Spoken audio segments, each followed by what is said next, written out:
What a great opening. Hello, everybody. I'm Bob Fisher, president of the Nevada Broadcasters Association. It is my pleasure to welcome you to the annual Sun Youth Forum panel discussion.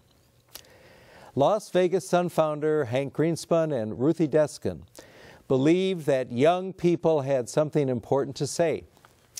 Their idea was to provide a forum where students could come together and exchange ideas on a variety of different issues. Since 1955, high school students have been doing just that. Recently, close to 1,000 junior and senior high school students gathered at the Las Vegas Convention Center for the Las Vegas Sun Youth Forum. Students were assigned to groups where they were selected to summarize the conclusions of the group in a public forum. I am pleased to be joined by 8 of those finalists here today. And I would like each of them to introduce themselves, starting with Jamar. Hello, my name is Jamar Davis. I attend Palo Verde High School, and my topic was home in Nevada. Kyle?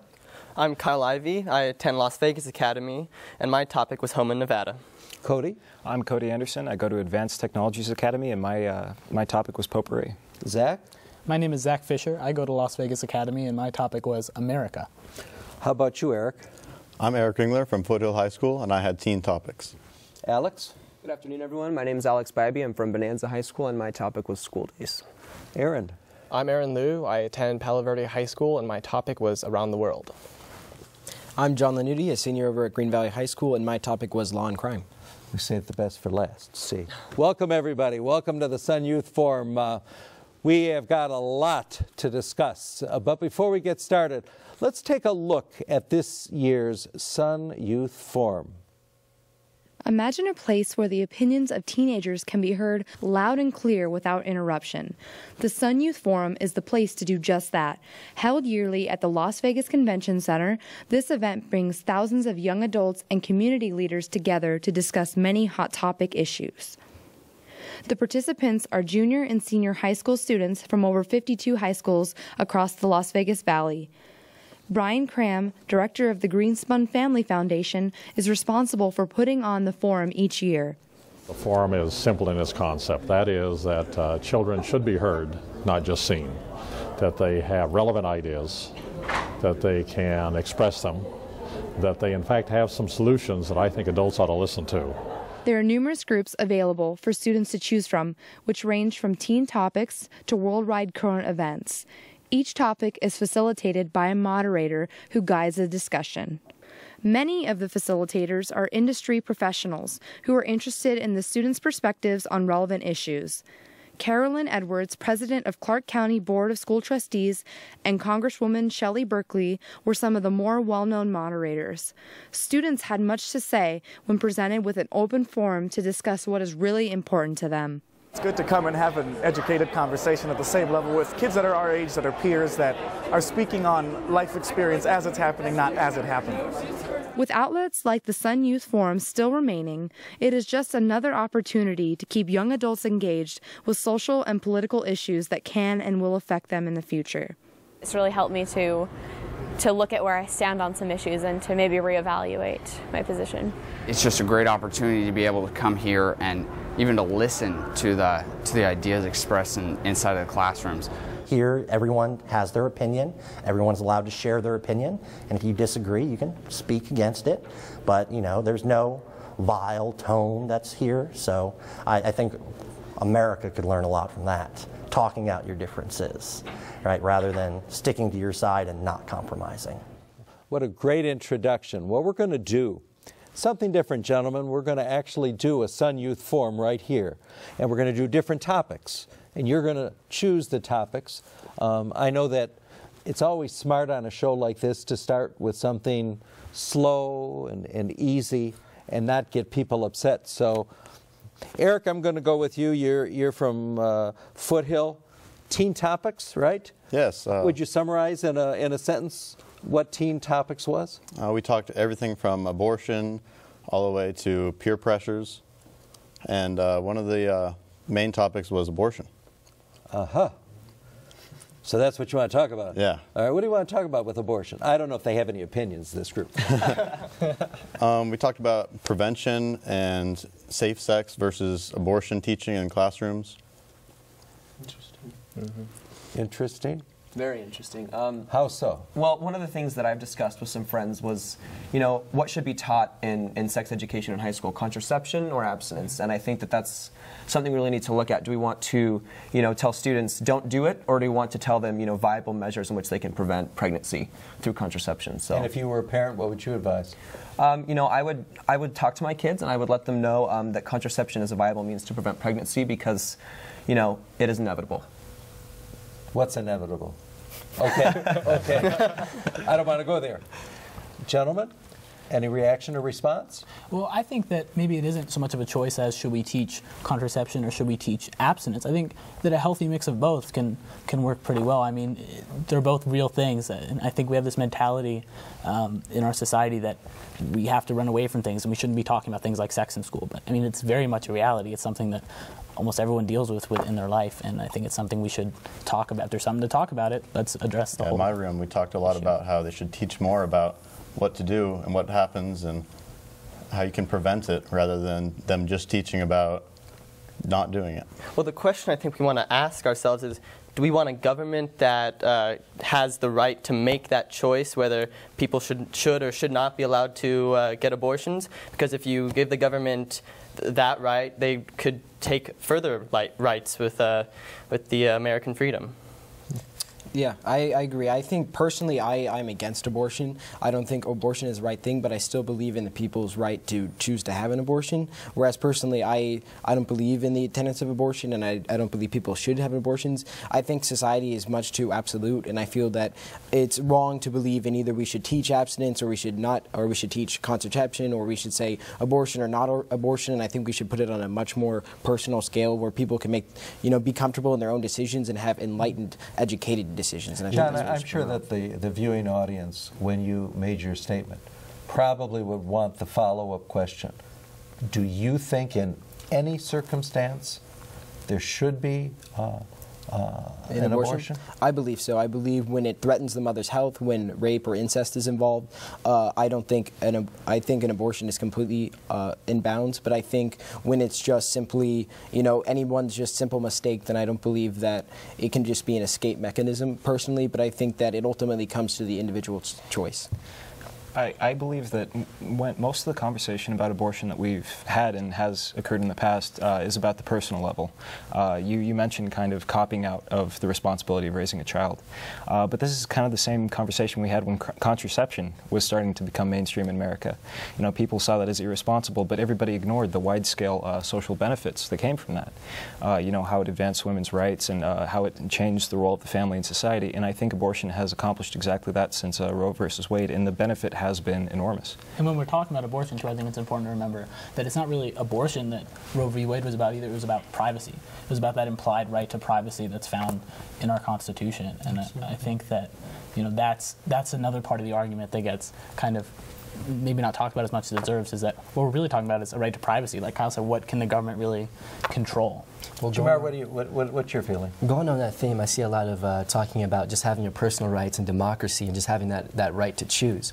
But if we look at different aspects of our government does things to protect us. It does certain things that just make sense. Certain illegal substances, they're illegal. They're not good for you. We have to follow speed limits because if you go faster, you endanger yourself and others. The government doesn't just do these things to purposely limit you. They're for your safety. And as far as just abortion itself, I don't think that anyone should have the right to say whether or not someone has the right to live. I think that that's ultimately up to that person. So I'm just curious, when you say someone else has the right to live, are you defining life at conception, or, you know, what exactly are you saying when a woman's making, you know, the conscious choice to have an abortion, that they're taking someone else's life? I see it more as like a car. If you go to a car factory, when you see that car chassis, that transmission, you don't know what type of car it is, you don't know anything about it, but at the end of the day, there's only a certain amount of pieces that can connect to that, and it can only be a car. That can't be a house, it can't be anything else. We're going to stop at this point. See how fast it goes? Yeah. So you're going to have to really get everything in. Aaron, let's go to you next. Palo Verde High School. Your topic was around the world. What was that? We basically talked about a lot of foreign issues from outside of the United States, and also a lot about how the United States dealt with like issues with other countries. We mainly talked about the Middle East, and we talked about the Arab Spring and whether the United States has good connections with Pakistan, and we also talked about how stable is Afghanistan, Egypt, and all those other countries. And well, let's pick a topic from your topic that is not as controversial as, let's say, abortion. Something I thought to be very significant to me was should Iran be allowed to acquire a nuclear bomb? Oh, that's not controversial. So what'd you think? Huh? What happened? A lot of people argue that Iran should not acquire a nuclear bomb, and they have very good reasons for that, because it's sort of the idea that if Iran acquires this bomb, then the whole world is threatened. But the way I look at it is we have to look at it from an ethical standpoint, and a lot of the big countries, the ones who have a lot of power, believe they have these nuclear weapons, and I don't believe that these countries should have the power to dictate what the world cannot or cannot have. Well, what I will say is that these superpowers that do have these nuclear weapons, I would say their governments are far more stable than that of Iran's. That's true, but like I said, I'm looking at an ethical standpoint, and although you could argue that the United States and all these other countries are a lot more stable, the thing is they're still the ones who are dictating the rest of the world. And rightfully so, I think. Talking about ethics, how do your ethics turn in when you say that one country has the right to tell another country what to do? Well, that's what I'm basically saying, that a country should not tell another country what to do. I do believe that we should focus on keeping keeping a level of safety in the world, but what it really comes down to is that the United States was founded upon these democratic ideals that there should not be a tyrannic government, and putting that into a larger scale, the United States should, although they are the hegemonic power, they should not be rightfully so. Well, I also think we have to look at Iran's intent with these nuclear weapons. I think that these superpowers, the intention is that we are building up a nuclear arsenal for our safety and to protect ourselves from, other countries that may develop nuclear programs, such as Iran, who have unstable governments. And when we look at intent, we also have to realize, before you look at intent, do they have the actual materials? I think that Iran getting a nuclear weapon would be, I don't think that's a good idea. But at the same time, there's a lot of evidence to suggest that they're still really far away from that. And I can't help but look at what's going on with Iran and see how, there are these little pieces of evidence leading towards that they're developing a nuclear weapon, which I think they are. I don't know. They say, of course, they're going to say they're not. But I also think that that's exactly what they want, is for us to be talking about it and for CNN to be talking about it. And so, it gets them a lot of attention and it makes people scared.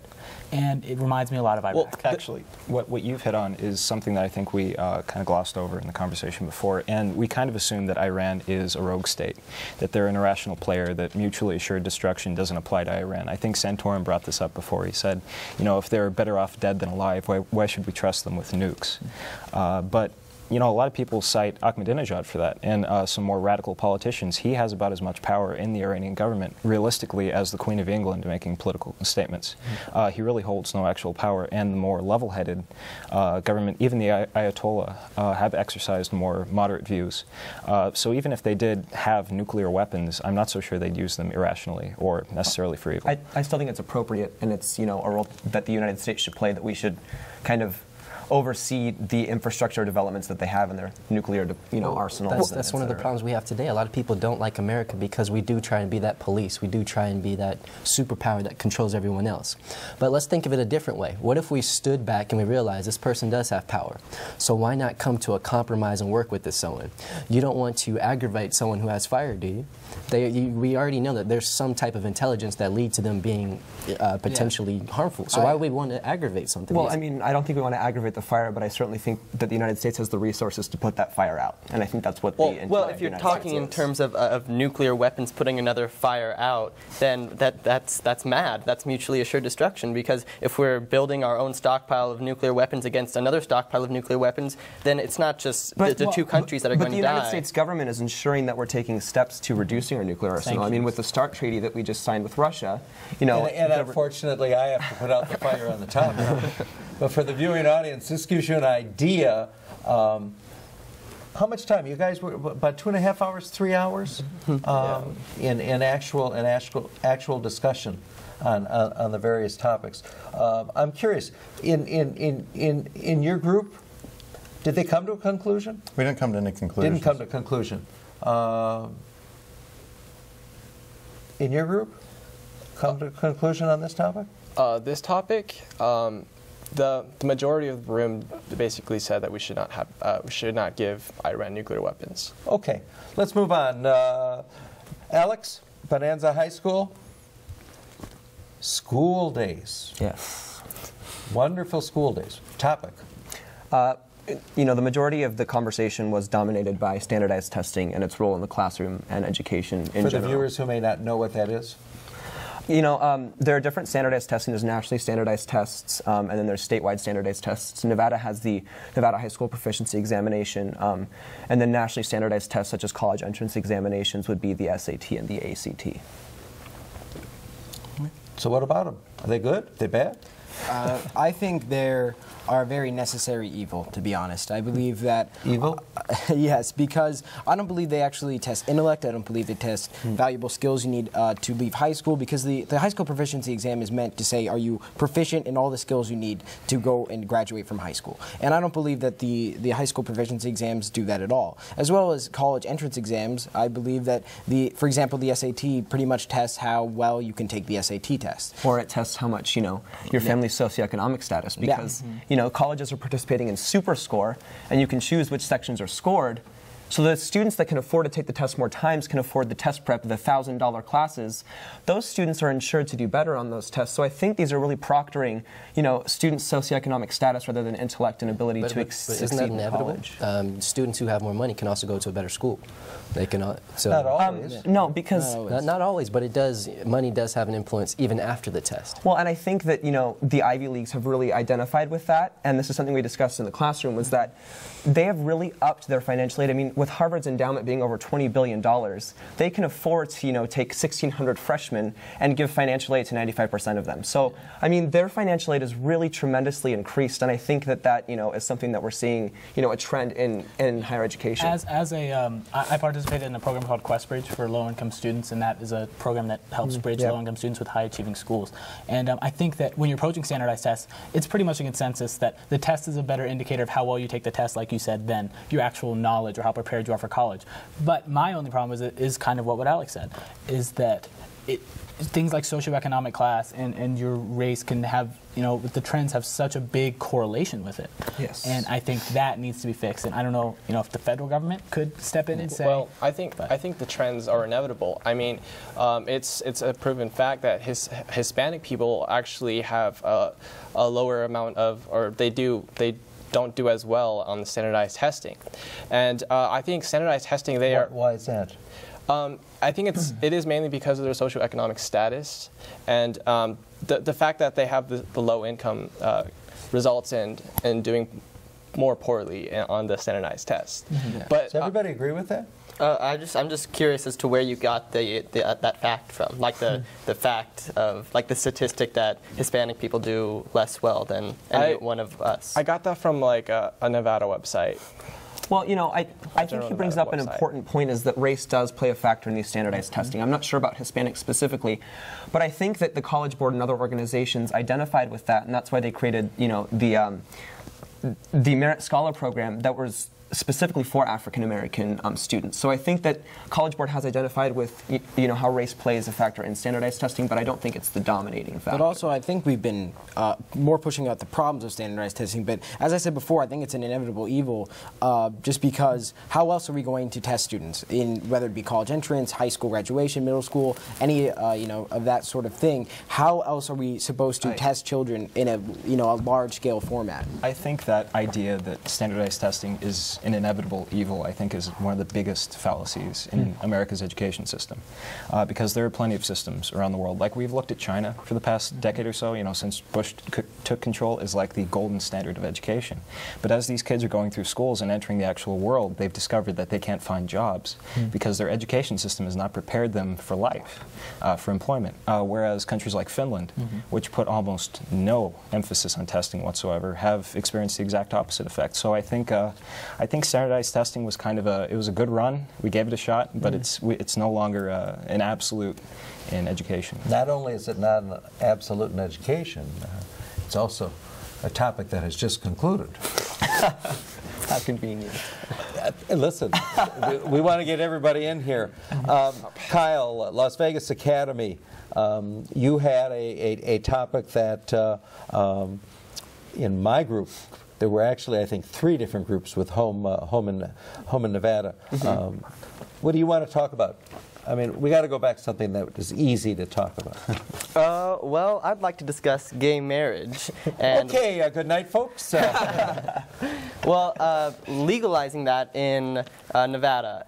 Personally, the group I was in, we decided that gay marriage isn't a constitutional issue. There's nowhere in the Constitution does it say that gays cannot be wed. And really, I think it comes down to is the state versus private institutions like churches. Churches have the right to refuse marriage to anyone they like, I'm sure. But the state should not be allowed to refuse that right to gays or anyone. When you say constitutionally, do you mean federally or at the state level? Because correct me if I'm wrong, gentlemen, but I think that the Nevada Constitution does, define marriage between a man and a woman, or if it doesn't define it, marriage is only granted to men and women. That's correct. Okay. Well, federally speaking. Okay. Just wanted to clarify. Yeah. And I think on the federal level, I mean, the way I look at gay marriage is I don't think we need to legalize it. We need to just stop saying it's illegal. That's ridiculous. The way I look at it is it's a right being denied to 2 people because they are in a certain group. And yes, majorities might be against it, but we don't determine civil rights in this country because of majorities. We did do civil rights in this country because it's the right thing to do. Right. And I know that people are going to disagree with me, but I think that if 2 men or 2 women want to get married, there's no reason, constitutionally or otherwise, that they should not be able to. Why do you guys think, and I'm sorry that there's not a few females on this panel. This is the first time ever in all the years that I've been doing this that we've ever, but it's the luck of the draw. Why is it such a controversial issue? Cody or Jamar, why is it so controversial? It's all rooted in religion. If you look at the whole span of human history, there were certain Roman emperors that were looked at as strange because they were what we called straight. Homosexuality is by no means this new kind of perversion that the Christian right kind of sees this as. The United States was populated by Christians, and the Christians, famously know that if a man lays down with another man, it's an abomination. And so they've built their entire moral code around that, and so they see it as wrong. But I don't think that should enter into public policy. What I was trying to say before is the same way that, not in different countries, but in America, different religions kind of have respect for each other. You stay over here, we stay over here, and we do what we need to do. And they don't interfere with each other in trying to get things done. And I think that same thing should be applied to gay marriage. I'm going to do what I do in my household, and you do what you do. And then they just respect that fact. But now that religious influence is kind of leaking out, and a lot of those same institutions believe in the same thing, it's continuing on. And I think a lot of the controversy derives from people, not necessarily religious people, but people just taking their opinions and saying that they're facts. Definitely. And then you have these people citing different facts, and you can't come to a clear consensus. One of the things that the federal government's doing, we're all familiar with the Defense of Marriage Act, DOMA. Dianne Feinstein, a senator from California, proposed, I'm not sure if it was a bill. Yeah. It was a bill, and it was called the Respect for Marriage Act, and essentially this repeals DOMA. So I think that we're seeing interesting developments at the federal level in, equality amongst the homosexual community. Well, I think we're hitting that time in history. I mean, it happened for women, it happened for African Americans. You know, it's going to happen for homosexuals. It's that society is getting more progressive, and we say, hey, maybe we shouldn't have denied you all those rights. And is there anybody who strongly disagrees?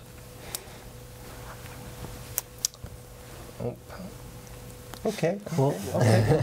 I want to do something that I think is real important, and I'm going to start with you, Jamar, and then we'll go back and forth. We know what school you're from. I think, with one exception, everybody is a senior. Where are you thinking of going to school, and what do you want to be when you grow up? Right now, my top consideration is University of Southern California. I want to continue my education in law school at Pepperdine, and then become an attorney. Wow. And you'll be very good, too. Well, I'm a junior. I'm the junior. I'm the exception. But I'm currently looking at a couple of schools, mainly Chicago schools. But I would like to go. I would like to get a BFA in musical theater. So I want to be a performer. Wow. Cody. I've been looking at a lot of schools, but my top choice is University of Texas at Austin for their Cockrell School of Engineering, and I plan on getting into nuclear engineering at some point. Wow. Good luck. Just like my respected peers, I'm also looking at a lot of schools, but my top choice is probably Brown University in Providence. And then do what? I'm hoping to go into political science and probably law. I've applied to a plethora of colleges too, and some of my top ones are Colorado School of Mines and University of Utah. I want to study engineering. I've applied to about 12 schools. I'm not sure if I take the cake on that, but I've applied to quite a few. And you know, hopefully I end up at Georgetown University in Washington, D.C., and I want to study international relations at the Walsh School of Foreign Service. And we'll see what happens from there. We'll see what transpires. I really don't know what college I'm going to. I can't even throw one out there because I got a really big list too. But I'm going to major in philosophy, and I'm going to try to pursue the career of being a lawyer. Got a few lawyers here. Yeah. Well, I guess I'm the only one. I was accepted to Northwestern University, so thanks. I'll be attending there in the fall. But not to be bland, but also the ultimate goal is law school, but hopefully I'll be looking into business or possibly political science when I'm in college. John, why don't we continue with you and your topic? Yeah, and you were a law and crime. Yes, my group was law and crime because I really do have a fascination with law. We talked about a plethora of issues dealing with both crime and law and how the Constitution involves itself in a lot of different ways. One of the things that we really got an invigorated discussion with was plea bargaining, that I thought was a really interesting discussion, and whether the plea bargaining system ultimately hurts or helps the legal justice system, with people saying, well, plea bargaining is very necessary, where nearly 90% of all cases are plea bargains, so they're able to quickly go through the system, and if we didn't have plea bargaining, our system would be backlogged. Whereas people on the other side of the coin say that plea bargaining undermines the system by basically pushing cases through and trying to get guilty pleas rather than trying to go for the correct verdict. So I was really kind of interested to see what you guys had to think about this. You've got a few attorneys sitting here. Well, I think it's sort of unethical for the justice system because they're really just trying to make it a lot easier for themselves. Because you basically make them just say, okay, I'm guilty. But what if they're not? Because if they continue to defend themselves, they might have even greater punishment, and so they would definitely just take that. The plea bargaining. There's a reason they call it a plea bargain. It's not just the justice system that wins out here. It's not like they make them say guilty. They give them benefits in exchange. If you're guilty, this is a quick way to skip over a trial and say, okay, what I did was wrong. Fair enough. And there's, like you said before, there's benefits. The system clears up much more, and it's clogged, especially in Las Vegas. But in contrast to that, though, also there's a thing called an Alford plea, which is basically you retain your innocence but still take a guilty plea, which is basically I believe that I did not commit the crime, but there's too much evidence against me that I believe I'll be guilty regardless, so they take benefits. So do you guys believe that simply we should have a criminal justice system that's based around having the easiest sentence possible and that we shouldn't be... I don't necessarily think it's easiest. I think what we see here, and I think we see it in the legislative branch especially, is compromise is necessary with humans. Human A and human B are not going to always agree. And I think that Washington is doing a very poor job at compromise, particularly in the legislative branch. So I think expanding that to the justice system with plea bargains, I think that compromise is